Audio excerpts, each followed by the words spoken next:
Today, it's my pleasure to have the opportunity to introduce Dr. Peter Buck. Dr. Buck was a scholar athlete at the University of Colorado before attending medical school at the University of Iowa. He then did his orthopedics residency at the Mayo Clinic, and he's here today to discuss Sports Medicine Update 2009, Brett Favre, labral tears, hip and shoulder. Please join me in welcoming Dr. Buck. Well, thank you, Steve.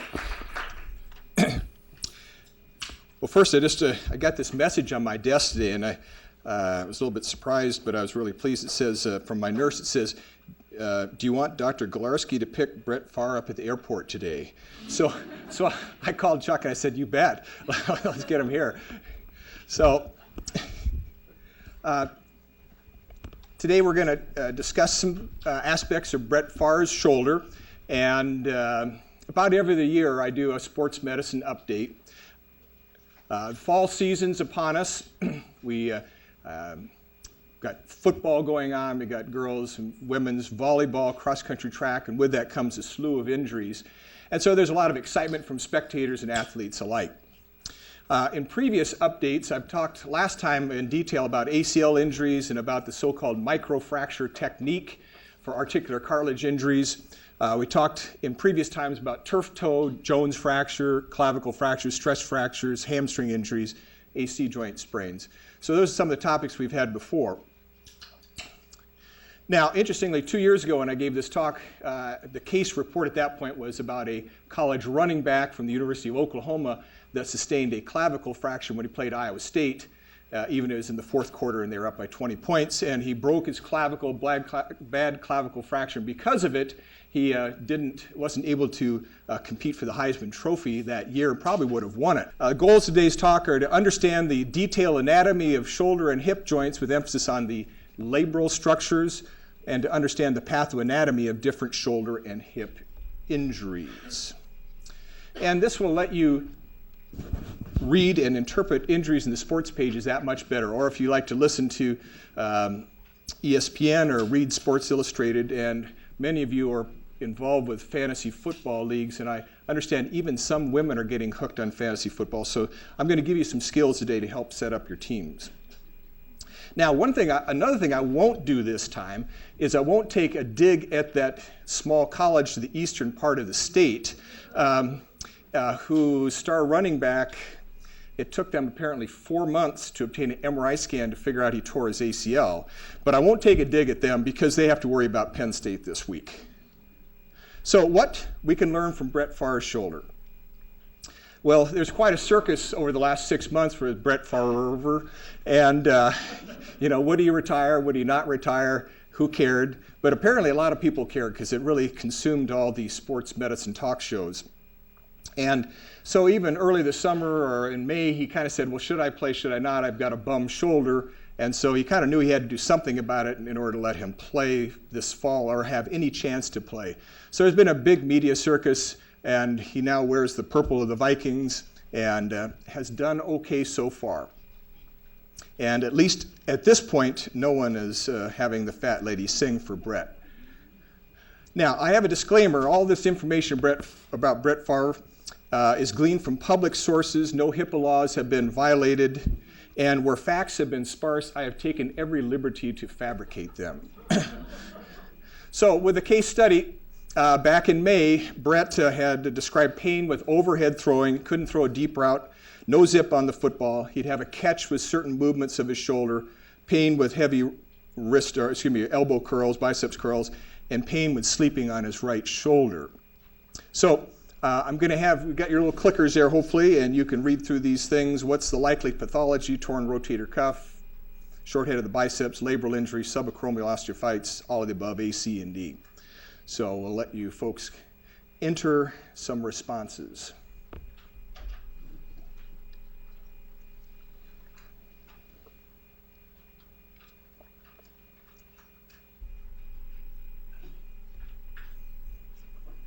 Okay, it looks like most of you responded. So we've closed the polling. So a few people thought torn rotator cuff, biceps, labral tear, subacromial osteophytes, all of the above, and A, C, and D. So actually a pretty astute collection of people, because he did have a partial tear of his rotator cuff. He did not have an injury to the short head of the biceps. The short head is resistant to injury. He had injury to the long head of the biceps, labral injury, subacromial osteophytes. So he had those three. So tough question, but you did pretty well with that. So A, C, and D. So with Brett, just mentioned, he had the partial tear of his rotator cuff. His long head of the biceps was severely frayed within the joint, displaced from its normal groove. And that's probably where most of his symptoms were coming from. He had a small labral tear and these other findings. So I'm going to use the John Mandel telestrator here, I think. Yeah. So with Brett's anatomy, he had some bone spurs underneath his acromion here. He had a partial thickness tear of his supraspinatus here. He had damage to this long head of the biceps, which comes through here. Deep in the joint, he had a labral injury, and he had some joint damage as well.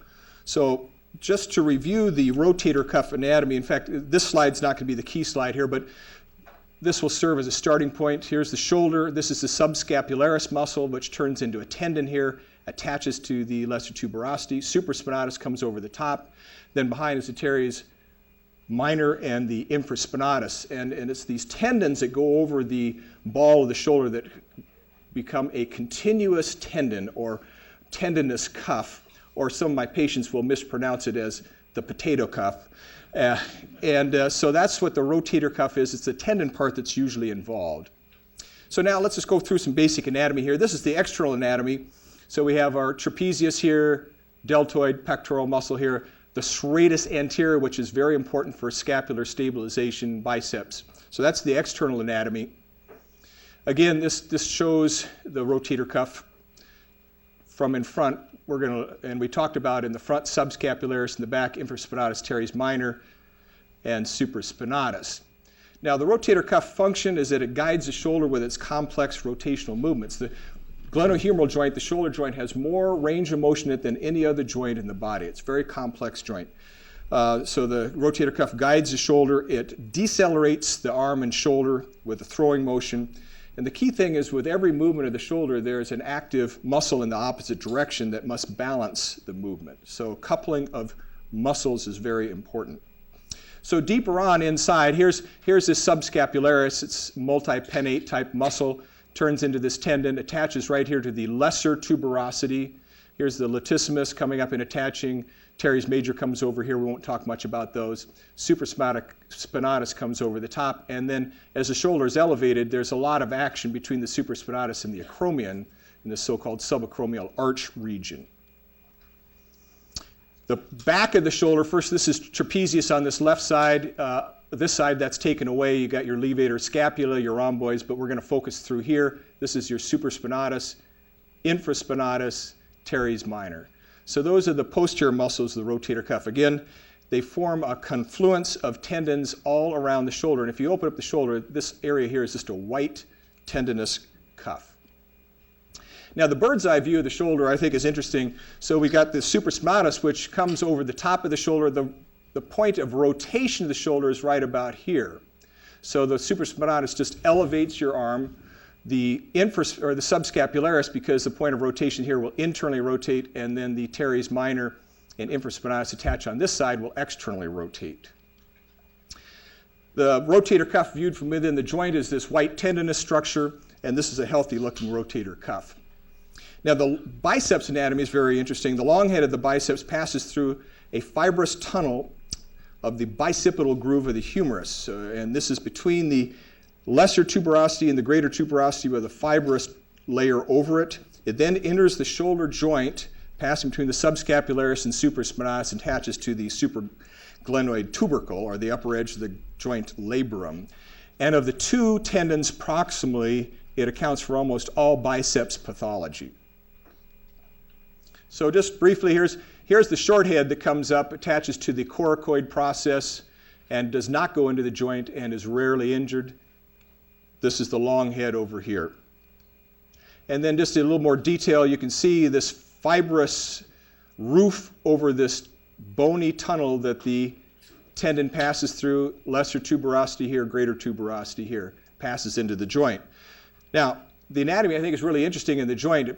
The tendon passes into the joint in the so-called rotator cuff interval between the supraspinatus tendon and the subscapularis tendon. So it comes from outside the joint world and then pierces into the joint here and then comes and attaches to this is the socket or glenoid here, attaches right to the upper edge of the glenoid and is confluent with the front and back labrum of the shoulder. So this is a little bit more about labral anatomy. We talked about biceps, so here's a biceps coming in, and then this pink structure is the labrum here, and then the ligaments around the shoulder attach to this labrum. This is the back part of the shoulder. In the front there's some thickenings. This is the inferior, middle, and superior glenohumeral ligaments that are very important because they normally function to keep the shoulder in place, but when a shoulder is dislocated, they'll be ruptured. And this is arthroscopic view. This is the humeral head. This is the glenoid. Here's the labrum passing around the edge of the glenoid. So another view here. This is the labrum around the glenoid or the socket, and the biceps tendon attaches right through here. And if there's a big traction injury, which you might have from some injury where there's tremendous pull in the biceps will actually avulse or pull away the labrum to the front and back of the shoulder. So this is called a slap lesion, where you get a superior labral tear, anterior and posterior. So a slap lesion can occur as a special type of labral tear. Well, what does this labrum do? Well, it deepens and stabilizes a joint, and it's interesting, it creates a little negative pressure in the joint. It's kind of a suction cup to keep the shoulder in place. So with Brett Farr's tune-up, he underwent decompression in the subacromial space, removing some osteophytes or the spurs. Rotator cuff was debrided, his labrum was debrided, but the big thing is he had a tenodesis of the biceps tendon, and I'll give you an example, or I'll give you an illustration of that, and he underwent a joint debridement, but the main part of his surgery was a tenodesis. So first, this is looking in that subacromial space. This is the acromion, the rotator cuff would be below, clearing around the tissues around this large spur in the subacromial area. Now with the tenodesis, we'll start on this slide over here. This is the joint, this is the acromion.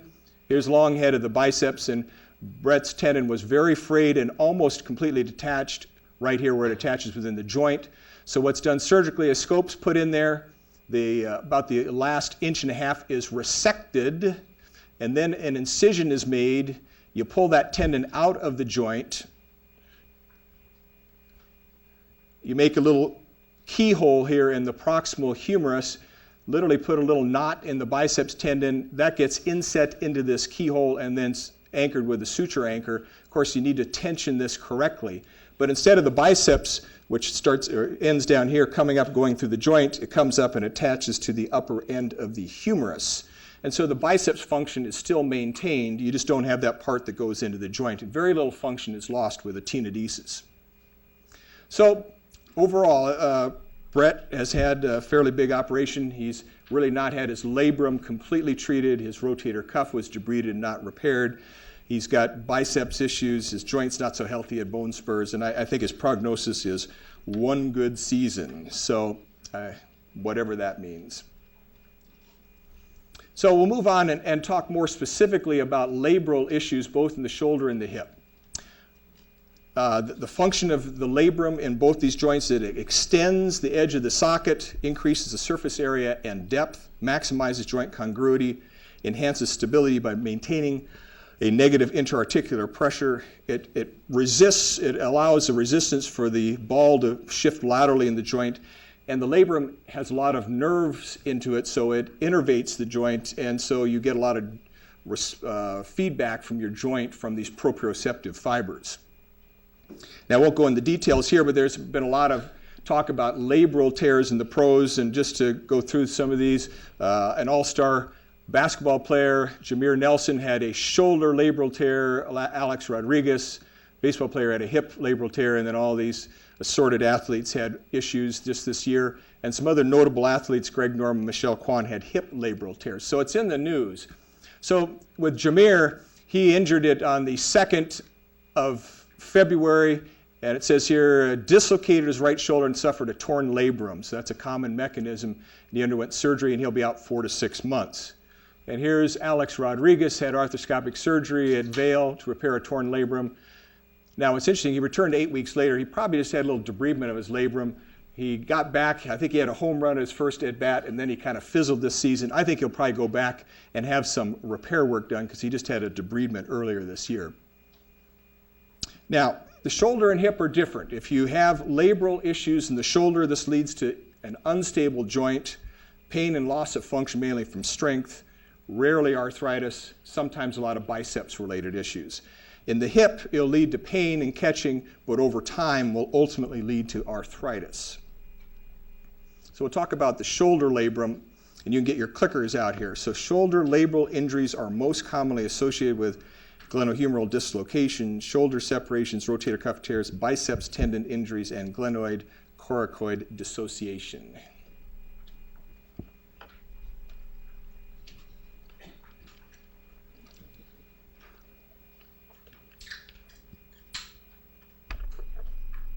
Okay. So 46% of you were just listening to the last couple of slides where I talked about Jameer Nelson dislocating his shoulder and tearing a labrum. That was a good cue. It would not happen from shoulder separations. That's in the AC joint, does not involve the glenohumeral joint at all. Could be associated with rotator cuff tears, definitely could be associated with biceps tendon injuries. And since there's no such thing as a glenoid coracoid dissociation, 5% of you are creative. So, glenohumeral dislocation. So, as the ball gets dislocated out of the socket, it will shear across that labrum and can tear the labrum and the associated ligament complex. So, the most common reason for shoulder labral tears we just discussed was dislocation. Now, it can occur in throwers because they put so much strain through the biceps tendon that the biceps tendon can pull on the labrum. We know it attaches to the upper edge of the labrum so it can do the tearing there. And then people can also injure the labrum just from repetitive heavy weightlifting. So just one more time, just in case, this pink structure here is that labrum in the shoulder. Now arthroscopically, what does this look like? We put a scope in from the back side of the joint. So this is the back side of the joint here. We look toward the front. The labrum is no longer colored pink because in real life it's not really a pink structure, but I'll draw it through here. And in the front of the shoulder, there's a series of ligaments that attach to it. And so as we're evaluating the shoulder, we can see the long head of the biceps arthroscopically. We can see the ligaments. We can see the labrum very well with shoulder arthroscopy. Now, this is an important slide, but maybe one that would be confusing because the upper edge of this glenoid is to your left, and this whole structure through here is your labrum, and that should be attached right here to the glenoid. So that whole area of the labrum has been torn. Now what's happened here is this person dislocated the shoulder. Now I pulled the ball out of the way so we can see, but the ball dislocated right through this path through here. So you can see this is where the maximum damage was. There's damage to the ligaments here that support the labrum. Biceps is coming right through here, but you can't quite see it. So this is labral tear from this is now the superior region all the way down to the inferior region. It's just a huge labral tear. So this is where the biceps tendon attaches and the tear is below here. Arthroscopically, we need to get tools into the joint to repair this, and the place we do it is through this so-called anterior triangle. Here's biceps tendon, ligaments here, labrum below. So this is the area where we can insert a device that allows us access into the joint. So here's our 8mm clear cannula that goes from the outside world just underneath the biceps tendon, just above the subscapularis tendon. And getting that in is the tricky part because we have to avoid damaging the deltoid or injuring any nerves or arteries. So once this gets threaded in, this is great because this gives us access from outside world to the inside world. This is 8mm.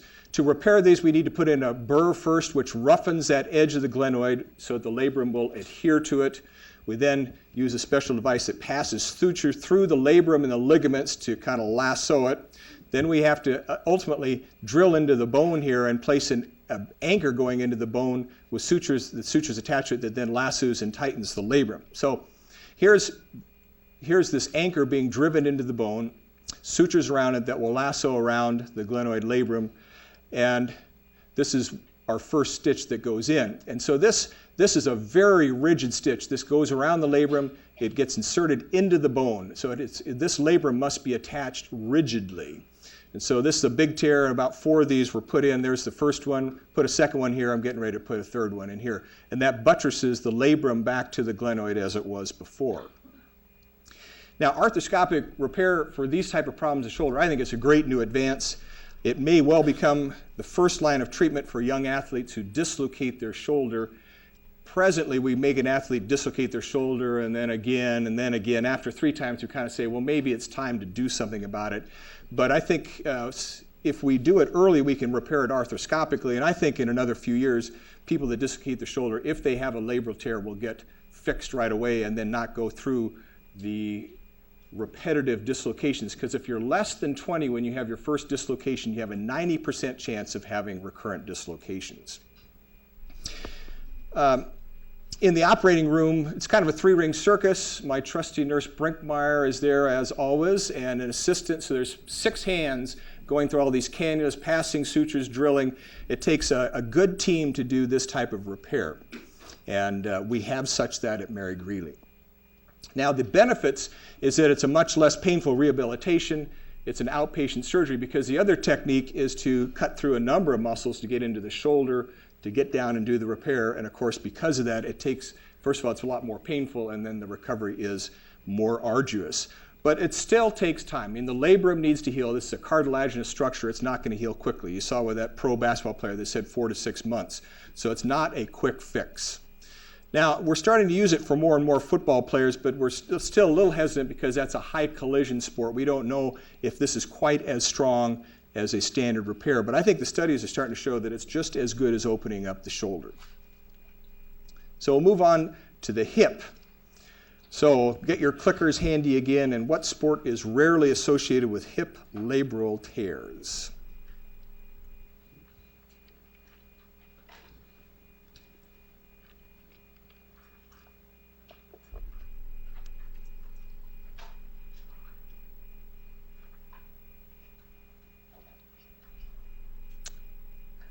Okay, 80 responses, good. So 76% said swimming, youth weightlifters, so like high school weightlifters, hockey, golf, ballet, soccer, and this is correct to a point. These other ones are fairly commonly associated with hip-related labral injuries, but it's interesting as they're starting to look more and more at swimming. In the breaststroke, if someone is a long-distance breaststroke and has done it for 20 years, that particular stroke may have some association with labral tears, but still overall, swimming rarely associated. Now, interesting, high school weightlifters I think is a high risk area, hockey, golf, ballet, soccer, which we'll talk about more in a minute. But every hip that hurts does not have a labral tear. In fact, that is not the case at all. There is a myriad of problems in the hip that can cause pain. Acutely, if you have acute hip pain, it can be from a muscle injury, it can be from a contusion. You can have muscles that yank off their attachment on the pelvis called avulsions, or if you're in a skeletally immature athlete, they can avulse off a piece of bone or growth center or apophysis. Those are relatively common. Hip dislocations are actually not very common. Labral tears, loose bodies, proximal femur stress fractures, and then more insidious or chronic issues with the hip would include sports hernias, osteitis pubis, bursitis, which is very common, snapping hip syndrome, osteoarthritis, lumbar spine problems, and compressive neuropathies. So probably if you take everyone that's got hip pain in a young athletic group, with these labral tears are maybe 3% of the problems, but that's what we're focusing on today because it is becoming more and more appreciated. So what does this hip labrum look like? It is a much more substantial structure than the shoulder labrum. It's much more broad. It is like a horseshoe. This is the lower or inferior part of the acetabulum, which is the socket of the hip. Passes up superiorly, posteriorly here. It's a big structure. The ligaments, however, are different than the shoulder, and they do not attach to the labrum. They attach to the bone around here. And it's a very deep ball and socket, so it is rare that a hip joint dislocates, whereas the shoulder, it's very common to dislocate. This is called the ligamentum teres. There is no tendon like in the shoulder that passes into the joint. So the labrum is a very deep structure here, very broad. Now, its function is the same as the shoulder, and we really don't have to go into detail with that. It does the same thing. The clinical findings of a labral tear is that there is pain. There oftentimes is a catching sensation in the hip, but of course there are other issues that can cause catching sensations in hips. And initial treatment would include just medicines, physical therapy, and restriction of their sport activity, because everything that catches in the hip is not a labral tear. Probably 80% of people will improve with conservative measures. And as we've talked, the differential diagnosis, is complex, and there's just a lot of issues other than torn labral type problems. Now, the physical exam, usually they describe pain more in the front of the hip or in the groin, sometimes anteriorly down the leg, pain with flexion of the hip and internal rotation. Occasionally on exam we can demonstrate clicking, but no finding is really pathognomonic. To be honest, for us to diagnose a labral tear, we kind of have to rule out a lot of other issues, have not respond to standard treatments, and then if a patient fails to thrive, then we get the appropriate radiographic studies. So athletes at risk would be any twisting injury to the hip, sports that involve heavy torque, such as baseball hitters, golfers, football players, hockey players. Probably hockey is the sport that has the highest incidence of labral tears, ballet dancers. Now I want to emphasize that I think we're going to be seeing a whole slew of new collection of people with hip labral problems because of our high school athletes that are pushing very heavy weights with a lot of deep hip flexion when they do squats or leg press. And I think it's going to introduce a whole host of hip-related issues that we're going to see progressively more over time. So repetitive high stresses, bigger and stronger athletes, weightlifting programs, this can happen in either sex, but is more common in males. Now, the way that we get a diagnosis is actually fairly challenging because you cannot even get a standard MRI scan and make a diagnosis. You have to get an MRI scan with gadolinium.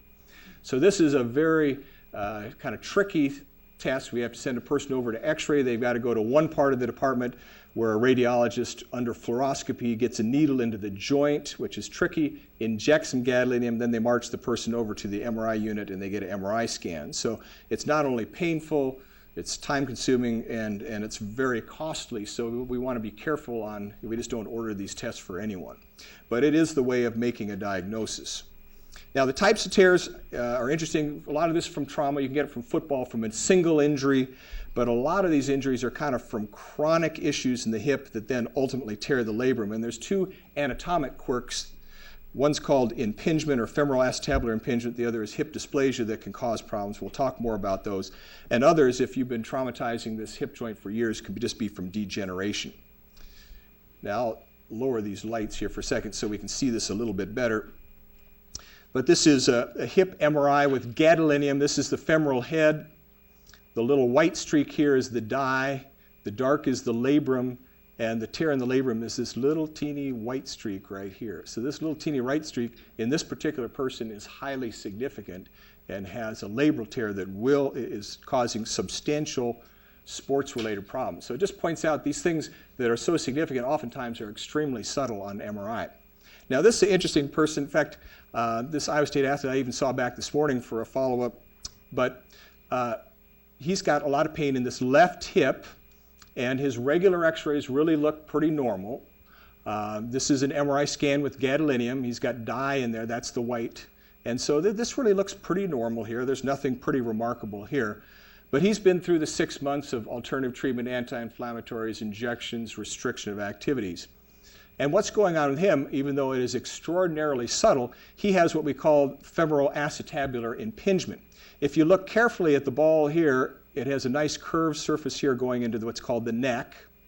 And on the back side, he's got a little bump here. And this is very subtle, but unfortunately, with a lot of high activity, that bump has to come up here and bang against the labrum, which is this dark structure. So this is kind of called a cam effect. As this comes up, it takes up too much space, bangs in the labrum. He does not yet have a labral tear, but is soon to have that. He's got a lot of pain right through here. So this is called femoral acetabular impingement. So obviously, if this guy had just done bicycling for activity or hadn't gone into sports, he wouldn't be seeing me in the office.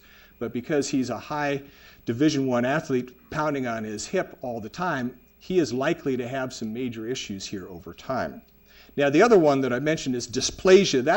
This is usually a nice deep ball and socket with this impingement. Dysplasia means the socket developed congenitally more shallow, and if the socket is more shallow, then you get stress points in the edges. So you can get problems from too deep of a socket with this cam effect or too shallow of a socket. Now, this is what we worry about. This is not the same patient, but this is what we would think could happen over the next 20 years with that fella. See, here's the bone thickening right here. It's banged up the joint right here. And again, this is pretty subtle, but this person is down to bone on bone here. These little dark areas are bone cysts. And this person has terrible weight-bearing pain because the weight-bearing axis of the leg comes right up through here. So this impingement over 20 years has caused disabling arthritis, and this person will need a hip replacement. So we'd like to have to avoid that. So what's new is we're starting, not here, but in certain centers. In fact, there's one person that does a few hip arthroscopies down in Iowa City. So it's still new and experimental, but it will become commonplace. But to do hip arthroscopy, a person has to be put on a fracture table. The foot has to be firmly put into these foot pieces. There's a bolster here. About 35 pounds of traction is put through the leg. This opens up the hip maybe a half, occasionally a 3/4 of an inch. And even with that, it's a tight space to get in and work. But you have to have traction. And in order to put these tools in there, we have to have fluoroscopy, so in other words, X-ray control, so we know exactly where things are going. Here's a fluoroscopic view showing a scope and a tool going in. And so the hope is that we can get in and do some work here, both on the labrum or removing these little bumps of bone that can be helpful over time. Now, to put this much traction on it, you can put too much traction on a nerve and cause nerve damage. It's a very tight, rigid space, so we worry about breakage of instrumentation, and it is not yet a commonplace procedure. The best indications for hip arthroscopy would be labral tears, loose bodies, or this impingement that we just talked about, removing this bone thickening on the side of the femoral head and neck. Fortunately, overall, labral surgery is rarely needed. There still is a slow recovery. A person will probably have some residual symptoms. The big question right now is, if we go in and remove that bump or we try to fix that labral tear, will it help? Because this is a weight-bearing joint, very different than the shoulder. Because we're hoping to alter the natural history. So if you go in there and remove that cam bump, will that person not get arthritis in 20 years? If you remove the labral tear, will the person be symptomatic, and will that person have a lesser chance of getting arthritis? And so in the hip, at least, it needs further study. So in conclusion, the shoulder and hip labrum deepens the joint and provides enhanced joint stability. Once injured, joint function is compromised. I think the shoulder treatment has gained sophistication in the last decade and is extremely helpful.